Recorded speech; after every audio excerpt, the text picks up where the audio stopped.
punto de inflexión.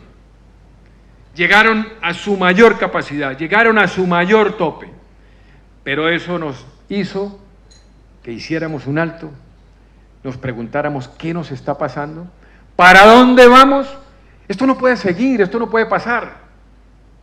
Y entonces se tomaron decisiones que nos llevaron a iniciar la derrota de la guerrilla en el campo de combate.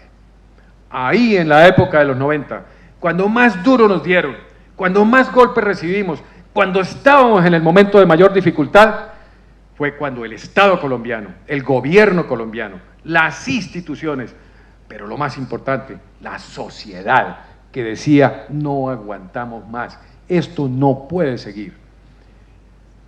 Y se hicieron los cambios necesarios, se tomaron las decisiones y empezó la derrota de la guerrilla en el campo de combate.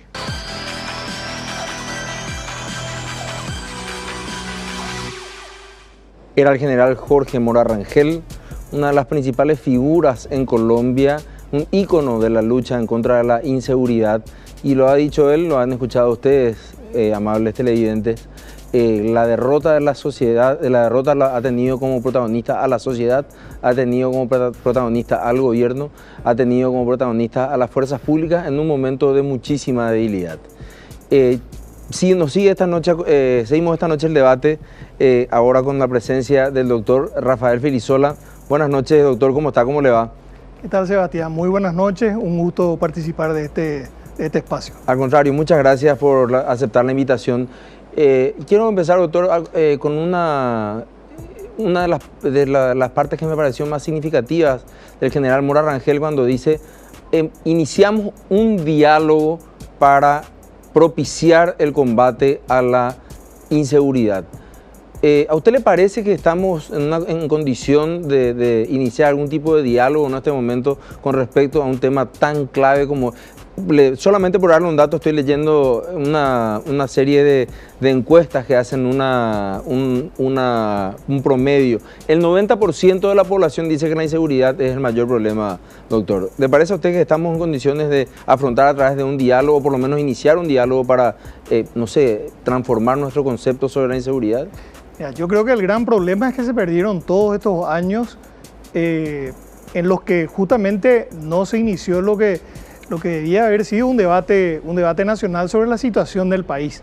Esta situación donde, por supuesto, el tema de la inseguridad es probablemente el síntoma más grave que vemos, pero hay otras situaciones como la pobreza, el desempleo, la falta de oportunidades, problemas en cuanto a la educación, a los derechos sociales, como el derecho a la salud.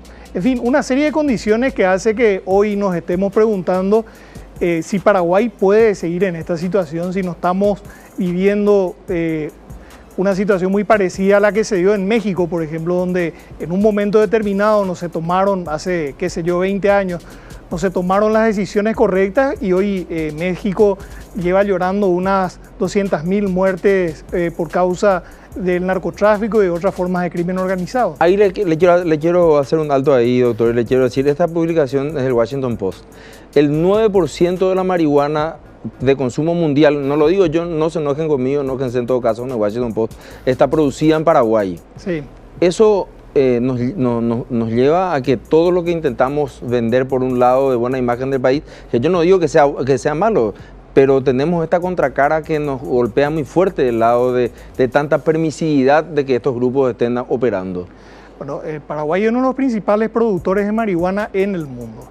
Eso significa que en Paraguay se mueven sumas multimillonarias, miles de millones de dólares relacionados con el crimen organizado que se mueven en una economía negra. Eso distorsiona totalmente la realidad de nuestro país porque el dinero no es negro y la presencia del crimen organizado tiene un impacto no solamente en materia de seguridad, sino en cuanto a la vigencia misma del Estado de Derecho y de las instituciones democráticas. Desde el momento que el dinero negro está en nuestra economía, eso significa que hay capacidad para comprar gobiernos, comprar autoridades, llevar al Congreso y a los poderes públicos a personas que van a ser complacientes o que van a ser cómplices del crimen organizado. Y no solamente estamos hablando de marihuana, Paraguay es un país fundamental en el tráfico de cocaína. La cocaína viene de Bolivia, va al mercado europeo, americano, asiático inclusive, al continente africano, prácticamente a todo el mundo.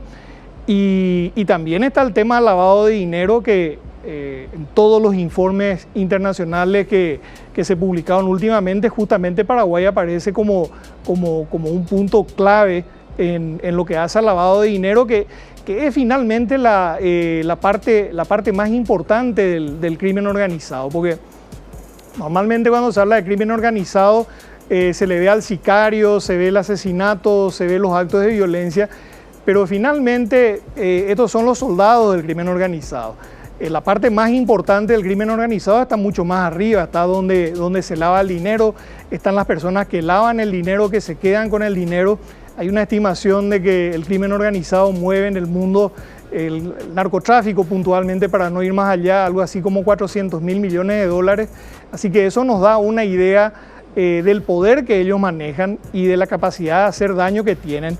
Y no solamente en materia de seguridad, en lo que vemos, en el tráfico, en la venta, en la violencia que generan esas actividades, sino en la posibilidad de cooptar al Estado mismo, con lo cual un Estado llega a situaciones límites, como pasó en Colombia, como está pasando en México, como pasa en muchos países centroamericanos, una situación límite de la cual es muy difícil de volver. Aquí dice, doctor, una de las reflexiones que nos llegaban justamente de la presentación de Mora Rangel, dice: cuando quien es el encargado de cuidar tu casa es quien amenaza con robártela, empiezan las principales disfunciones de la fuerza de seguridad. ¿Qué es lo que falta o qué es lo que faltó hacer o qué nos queda por hacer en este año y pico, o qué se le debe pedir a los próximos candidatos que hagan con nuestra fuerza de seguridad? Hablo de la Policía Nacional, hablo del Ejército, pero también hablo de las fuerzas navales, de los guardias aduaneros. Hay una serie de personas que tienen capacidad de control de frontera, por ejemplo, pero no necesariamente portan armas, pero dejan justamente esa porosidad de la que hablábamos. ¿Hay una escuela, hay algún tipo de academia en la cual uno pueda refugiarse o pueda tener una luz en el fondo del túnel donde podamos decir, este es el camino que tenemos que seguir, o qué se ha dejado de construir en este aspecto y qué se ha destruido? Bueno, muchas cosas. O sea, lo primero que yo te diría es que acá lo que se nota a lo lejos es que falta voluntad política. Falta voluntad política porque el tema no está en agenda. Evidentemente, si tenemos 5 secuestrados, si gran parte de los asesinatos en la historia del EPP se produjeron durante estos pocos años que lleva este gobierno, y podemos citar muchos casos más, ya se habló en el programa de lo que pasó en Ciudad del Este, lo que pasó en Pedro Juan, ciudades que fueron tomadas por el crimen organizado. Eso nos demuestra claramente que no hay voluntad política, ya sea por negligencia o inclusive pensando mal, probablemente hay mucho de complicidad o de intereses creados también con relación al crimen organizado, porque no hay que olvidar que el mismo lugar por donde transita la marihuana o la cocaína, la ruta del narcotráfico, es también la ruta del tráfico de cigarrillos. Entonces hay que tener mucho cuidado cuando se habla de este tema, y hay que prestar mucha atención. Ahora, nosotros tenemos que ir a un gran debate nacional que nos lleve a algunas bases mínimas en las cuales nos tenemos que poner de acuerdo. En primer lugar, tenemos que invertir mucho en investigación. Además de inteligencia en investigación, no se puede enfrentar un problema que no se conoce, es decir, nosotros tenemos que conocer más acerca de la seguridad. Ahí tenemos que integrar, por supuesto, al sector público, tenemos que integrar a la sociedad civil, tenemos que integrar también a las universidades, tenemos que generar conocimiento, tenemos que conocer cuáles son las causas de la inseguridad, de tal manera tener las herramientas para enfrentarla. En segundo lugar, tiene que haber un consenso con relación a una serie de reformas que tenemos que hacer en lo político, en lo económico y en lo social, en un país donde hay muchísima gente que vive por debajo de las líneas de pobreza y de extrema pobreza, que no tiene posibilidades. Tenemos que incorporarles a esas personas a la sociedad de tal manera que tengamos futuro como sociedad. Y en tercer lugar, por supuesto, establecer las políticas y las estrategias en materia de seguridad pública. Te diría, en primer lugar, en materia de seguridad tenemos que tener un liderazgo civil que centralice todos los esfuerzos. Es decir, vos citaste un montón de dependencias, algunas armadas y otras no, que tienen que ver con la seguridad. Pero por dar un ejemplo, o sea, cuando hablamos de la Senat, por ejemplo, tiene un presupuesto de algo así como 10 millones de dólares y la CEPRELAC, que tiene a su cargo el lavado de dinero, mucho menos. Entonces, si nosotros invertimos solamente ese dinero para combatir el narcotráfico y para combatir el lavado de dinero, quiere decir que no estamos hablando en serio como sociedad de que realmente pensamos que vamos a ser efectivos en la lucha contra esos problemas. En segundo lugar, el tema del EPP, el tema de la violencia y otros grupos armados, es un tema que, así como están las cosas, al igual que el narcotráfico, nos pone a nosotros en un cruce de caminos, en una situación límite. Es decir, si nosotros no tomamos posiciones muy firmes en el sentido de potenciar nuestras fuerzas públicas, tener estrategias claras, tener un liderazgo civil que verdaderamente enfrente con decisión política y en el marco de grandes consensos de este problema, en muy pocos años vamos a estar, o en muy poco tiempo, vamos a estar en una situación de la cual, repito, es mucho más difícil de volver y llorando no solamente daños materiales, sino también vidas humanas, que es finalmente algo que no se puede reemplazar. Hoy en día ya hay un cruce digamos, de negocios entre el EPP y el narcotráfico. Digo esto porque, si bien no habían pruebas muy claras que nos lleven a eso, recuerdo que por el desafortunado hecho del asesinato del periodista Pablo Medina, descubrimos que en manos de, bueno, aparentemente nada menos que de Neneco Acosta, que era el intendente de Ipejún, descubrimos, por ejemplo, que allí hacía 3 años nadie iba a cobrar el servicio de energía eléctrica. O sea, hoy en día las personas están pagando el servicio de energía eléctrica de 3 años porque lógicamente no había un solo cobrador que se anime, porque ese era un camino de la droga. También un camino muy cercano a las rutas habituales del Ejército del Pueblo Paraguayo. Hoy, doctor, hay información a partir de lo que usted ha leído o puede leer en este tema, la presencia de emisarios del gobierno de los Estados Unidos allí atendiendo o llamando la atención o prendiendo una luz de alerta sobre el tema del dinero del narcotráfico con el envío de fondos a grupos terroristas. ¿Podemos empezar o debemos empezar ya a preocuparnos como si esto fuese una cuestión de cortísimo plazo? Sí, es una cuestión de ahora. Fíjate, es más, Neneco Acosta fue detenido, yo era ministro todavía en ese momento, en febrero del 2011 fue detenido Neneco Acosta por haber sido sindicado, haber torturado y asesinado a un rival en el tema del narcotráfico, a una persona perteneciente a otro grupo. Y efectivamente se encontraron los restos en la casa, enterrado en la casa de sus padres, se encontraron los restos de esa persona que fue asesinada supuestamente por Neneco Acosta. Había varios elementos y varias evidencias. Él es procesado, él es encarcelado y fíjate vos que 2 días antes de las internas de su partido él es liberado.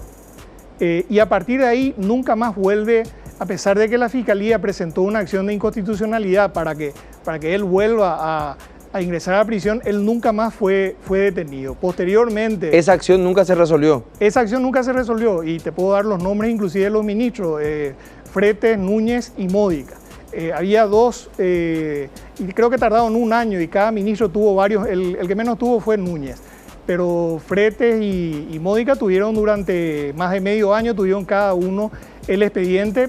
Posteriormente ya llega el cambio de gobierno, ni bien se instala el nuevo gobierno, se le saca la protección policial a Pablo Medina y un tiempo después Pablo Medina es asesinado, aparentemente, según todas las evidencias, por Neneco Acosta. Y antes de eso, Neneco Acosta le asesina también a su rival, ex intendente también, dentro de la interna del Partido Colorado, el que le iba a enfrentar en la interna para las siguientes municipales. Es decir, este es un ejemplo que tengo en mente, pero podemos hablar de varios ejemplos más de la narcopolítica y yo te diría que estos ejemplos son los menos preocupantes porque acá tenemos que mirar mucho más arriba, los bancos, las actividades financieras del presidente de la República, las actividades de contrabando que se hacen con los cigarrillos del presidente de la República.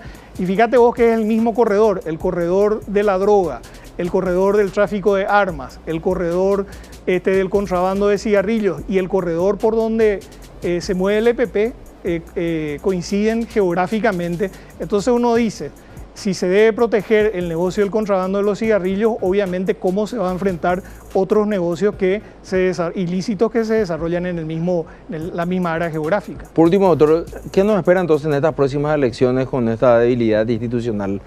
¿Va a haber mucho dinero de fuentes ilícitas circulando dentro de las campañas? Mucho dinero, muchas candidaturas que son muy preocupantes. Yo realmente estoy alarmado cuando veo algunas candidaturas de personas que están estrechamente vinculadas a narcotraficantes o que han tenido algún tipo de antecedente. Así que yo creo que tiene que haber tenemos que ser capaces de generar mucha conciencia que en estas elecciones se juega mucho. En primer lugar, se juega, vamos a decir, superar un modelo que tenemos en el presente donde no ha habido liderazgo en materia de lucha contra la pobreza, no ha habido liderazgo ni voluntad en materia de lucha contra la inseguridad.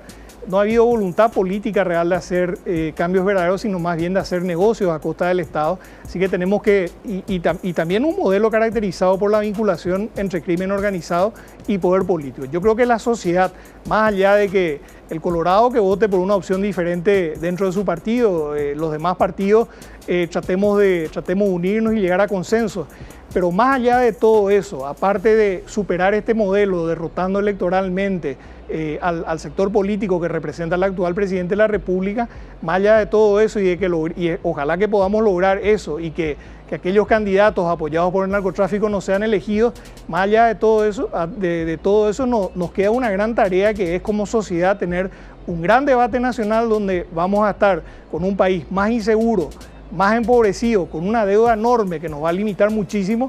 Así que vamos a tener que poner mucho empeño, mucha capacidad, no solamente teórica, sino también capacidad práctica, mucha voluntad política para superar esta crisis que repito, no es solamente en cuanto a la inseguridad, es una crisis social, es una crisis económica y por supuesto es una crisis en materia de seguridad que enluta a miles de familias paraguayas. Muchísimas gracias, doctor Rafael Filisola. Era el ex ministro del Interior, doctor Rafael Filisola, dando su punto de vista sobre el tema de inseguridad, de lavado de dinero y demás problemas que aquejan a todo lo que es el sistema formal o informal de nuestra sociedad.